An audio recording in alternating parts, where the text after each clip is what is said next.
Welcome once again to Justified Nonetheless. I am Kevin Berger, and I apply the principles of polemics and skepticism to atheism and the claims made by atheists. This will likely be a very short video. I will be speaking to ChatGPT one more time in this particular series. I have previously spoken with the artificial intelligence to demonstrate that even if there were a genuine distinction in reality between non-belief and belief to the contrary, and when we're in that state, this would be unknowable because belief can be held subconsciously. The subconscious is largely inaccessible to the conscious mind, and we do not have the technology to positively identify specific beliefs in the human brain. I have shown that the arguments used by atheists in an attempt to substantiate the claimed distinction between non-belief and belief to the contrary ultimately fail as they are logically fallacious. I have shown that there is no empirical evidence to substantiate this claimed distinction.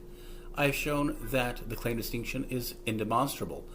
I've shown that there's no epistemology that has or can conclusively substantiate this claimed distinction, meaning that it fails the test of the principle of verifiability. This indicates that it has no scientific meaning in much the same way that if it were an unfalsifiable claim. I have shown that because in order for there to be no belief in either a pair of dichotomous propositions would require that one maintain a perfect equilibrium with regards to the degree of credence lent to either of them, how unlikely that is to occur in reality. I now present the case as to how this becomes not just unlikely, but logically impossible. I begin this discussion asking, does willful action entail the presence of belief? And the answer to that question is, willful action typically involves the presence of beliefs, as belief informs our intentions and decisions.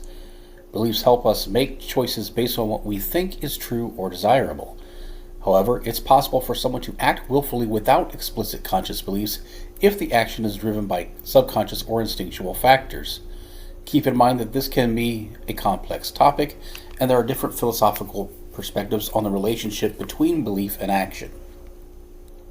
I then ask, does the necessity of action to choose between a pair of dichotomous propositions compel the formation of tentative belief in one of those propositions? And the answer to that is, in situations where action requires choosing between two dichotomous propositions, it often leads to the formation of a tentative belief in the chosen proposition. This is because making a choice implies a preference for one option over the other, which is typically based on some level of belief or assessment of the options. However, this belief may be provisional and subject to change based on further information or experiences. It's important to note that this process can be influenced by individual perspectives, cognitive biases, and the context in which the decision is made. I then ask, does the presentation of a God claim necessitate that one act as though a God exists or as though no God exists? And the AI goes on a tangent about knowledge and agnosticism, that kind of thing. So I steer the question back to the topic at hand. So I'm going to skip forward here, and it says,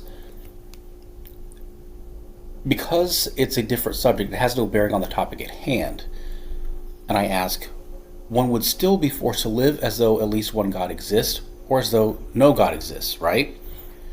And the answer to that is yes, if we're strictly considering the dichotomy of belief in the existence of at least one God versus belief in the non-existence of any gods, then one would indeed lean towards acting in a manner that aligns with their chosen belief. This is because beliefs often influence how individuals approach and navigate the world around them. So in practical terms, if someone holds a belief in the existence of at least one God, they would likely act in a way that reflects that belief. Similarly, if they hold a belief that no God exists, their action would likely be influenced by that belief. Thank you for your patience in clarifying the focus of our attention. At this point, I begin to formulate a syllogism, and I say, Premise 1, willful action entails the presence of belief.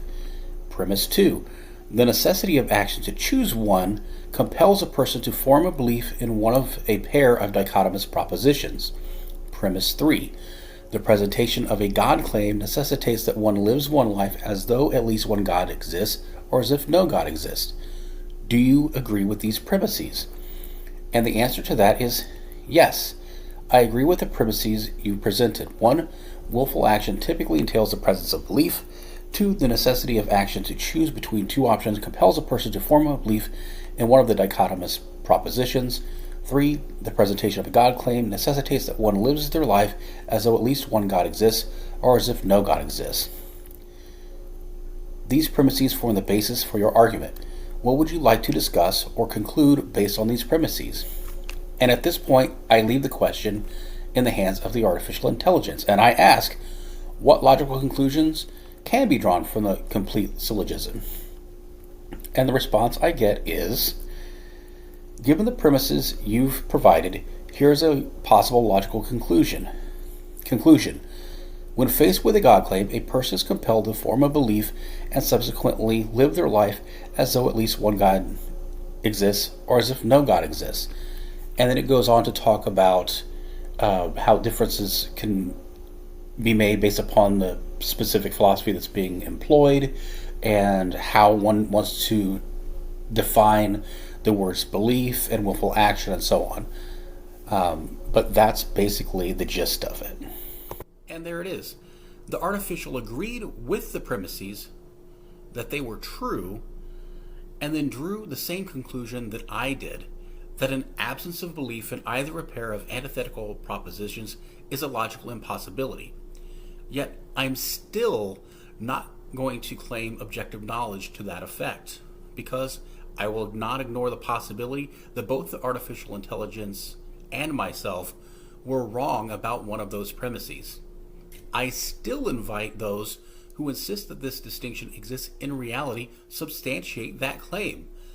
I just don't see how they can. Fortunately, that's not my problem, because I'm not the claimant and the onus remains on them. Until next time, I tell you once more to please remember, even if your beliefs aren't necessarily true, they should be justified nonetheless.